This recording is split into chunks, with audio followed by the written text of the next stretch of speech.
10 വർഷങ്ങൾക്ക് ശേഷം തൃശൂർ കോർപ്പറേഷനിൽ LDFന് അടിപതറി. 33 സീറ്റുകൾ നേടി UDF മൃഗീയ ഭൂരിപക്ഷം നേടിയപ്പോൾ 13 സീറ്റുകളിലേക്ക് LDF ഒതുങ്ങി. 2 സീറ്റുകൾ വർദ്ധിപ്പിച്ച് 8 NDA വിജയിച്ചു. 2 കോൺഗ്രസ് വിമതരും വിജയിച്ചു.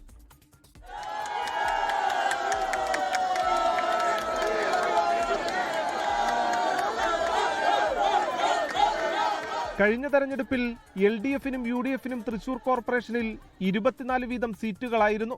കോൺഗ്രസിന്റെ വിമതനായി ജയിച്ച MK വർഗീസിനെ LDF ഒപ്പം നിർത്തിയതോടെ കപ്പിനും ചുണ്ടിനുമിടയിൽ UDFന് ഭരണം നഷ്ടമായി. പതിവ് തർക്കങ്ങൾ ഒഴിവാക്കി ചിട്ടയോടെയുള്ള പ്രവർത്തനങ്ങളിലൂടെയാണ് കോൺഗ്രസ് തൃശൂരിൽ അട്ടിമറി നേടിയത്.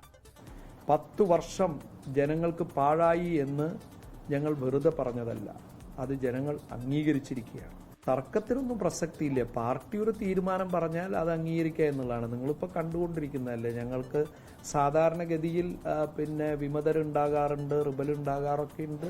അതൊന്നും ഈ പ്രാവശ്യം കാര്യമായി ഞങ്ങൾക്ക് പാർട്ടിയിൽ ഉണ്ടാകാത്തതിൻ്റെ കാരണം പാർട്ടി ഒരു തീരുമാനമെടുത്താൽ അതെല്ലാവരും അംഗീകരിക്കുക എന്നുള്ളതാണ്. സ്ഥാനാർത്ഥി നിർണയത്തിലടക്കം LDFനുണ്ടായ വീഴ്ച കോൺഗ്രസിന് ഗുണകരമായി. 10ലധികം സീറ്റുകൾ പ്രതീക്ഷിച്ചിരുന്ന BJP 8ലേക്ക് ഒതുങ്ങാൻ ഇടയാക്കിയതും ഗ്രൂപ്പ് പോര് തന്നെയാണ്. BJP തർക്കങ്ങളുടെ നേട്ടം കൊയ്തതും കോൺഗ്രസ് തന്നെ.